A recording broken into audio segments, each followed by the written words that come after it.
Okay, so part 2 this week. You are going to open up the learning at home factors that affect population size. So open that one, open up your note. I would put the PowerPoint on the left, your note on the right. You should be able to use your tab resize and open that. Remember, if you click out, it'll open up there for you. Okay, so factors that affect a population. So there's lots of different things that can affect a population. What is a population specifically? So basically, it's the number of organisms that are in an area. So they can get impacted by abiotic factors as well as biotic factors. So abiotic are things that are not living. So things like whether you have access to light, your access to water, how good the soil quality is. If you think about a plant's going to grow better in soil that's sort of rich in nutrients versus something that isn't. Where there's different plants that might grow better in like a sandy soil. Something like asparagus grows a little bit better in a sandy soil.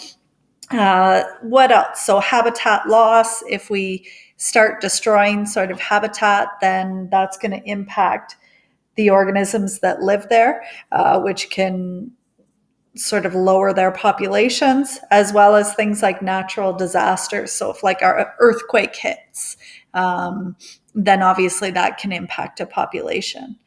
Biotic factors. So I always think of biotic, biology, so living things that can impact something. So what living things can impact a population? So if you say had a group of rabbits, the interaction of organisms that can affect a population is what biotic is, but things like competition. So say a new invasive species came in and sort of filled the same niche or job as a rabbit, then it could create competition. Or if the rabbit was competing for a food source, that could create competition that could impact its population. Predation, say at a real rise in a predator of a rabbit, then that could really impact the population of the rabbits. And then parasitism can impact because it's just going to have an effect on the organism that could be a negative effect on the organism itself. So I might just blow this up a little bit bigger. Let's have a look. So you can see competition can impact a population size, predation. So say there's a whole bunch of predators, that could impact a population size, parasitism and disease. So this example here shows something that's impacting a plant. So if it started to eat the plant, then that's obviously going to impact the population of the plant, which could be a problem. Other things, human disturbances, forest fires, climate change, these would be abiotic factors, and these are all living factors. So you could see that there's sort of both factors that impact a population size. So let's look at these specifically. So competition, what is that? It's an interaction between two or more organisms for the same resource. It may be between individuals of the same species or different species. So sometimes there might just be too many rabbits and not enough food, which could create a problem, or there might be a different population that's not, say, rabbits that was introduced that could impact a population. So there's a little video here. Likely you have to hit present in order to watch it. Predation. So what is predation? So one organism consumes another organism for food.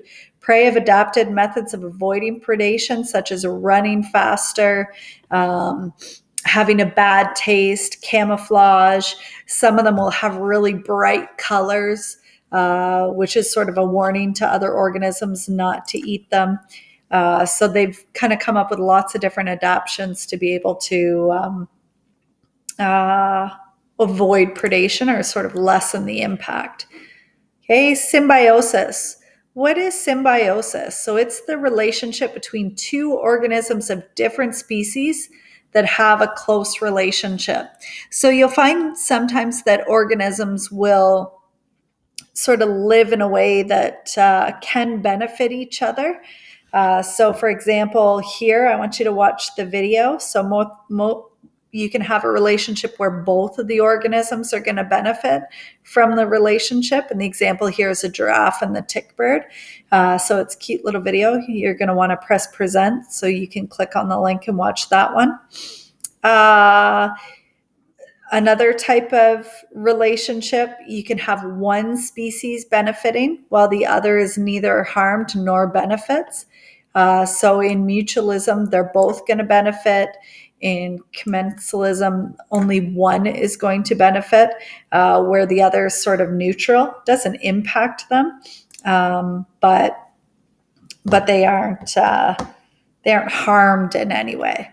So another type of symbiosis or close relationship would be parasitism. So that's where one species benefits and then the other is actually harmed. So here's another quick video. Make sure that you watch that, and it's a good example as well.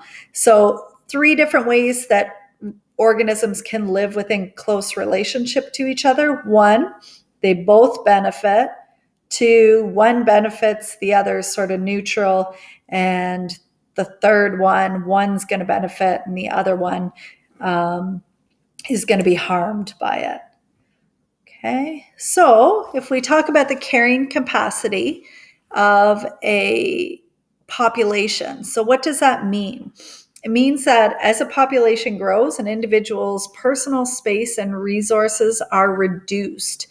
So it makes sense, right? If you have more wolves living in an area, then there's going to be less access to the resources that are there. So what's this going to do? If you have a huge rise in the number of wolves in an area, you're going to create competition between them.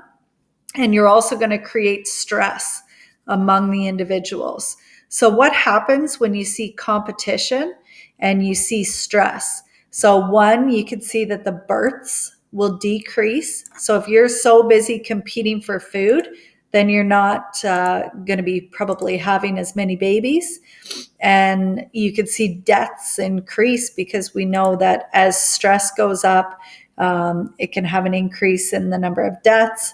But also with the competition, it's survival of the fittest. Sometimes people just can't get access to what they need. So it's going to impact your population. Okay, so what else? When an organism is introduced to a new area, there's going to be a rapid growth in the numbers, followed by a leveling off. So the population will reach the carrying capacity. So you can see here we've got a number of rabbits that are introduced to an ecosystem, and we've got time on the bottom. So what have we got? The introduction of the rabbits, time's going on. All of a sudden, the rabbits are kind of getting happy, used to this new area. What does that mean? Lots of births. Then what happens? There's a huge number of the rabbits. The competition starts. So they're now competing with each other for resources, and then they're going to hit their carrying capacity. So what the carrying capacity is, the maximum number of individuals the ecosystem can support. So if the rabbits were to keep going up, you're just going to have far too many. So carrying capacity is sort of how the population can sort of stabilize itself based on the resources that are available. So again, if you present, you're going to see another little video here. And what happens? So if you go over this carrying capacity for a long time, the ecosystem gets damaged and the population will eventually decrease. So you just have to think about if you have too many rabbits in an area over a long period of time, they're going to compete with each other and they're going to compete for resources. So the damage to the ecosystem comes from, say, the rabbits stripping too much of a food source. And then the population ends up decreasing because they're competing with each other, survival of the fittest. some of your small little rabbits are not going to survive. Okay, so have a look at this one. Watch the videos. They're really good. Think about abiotic, non-living, living factors that can impact a population. And then the different relationships that organisms can have.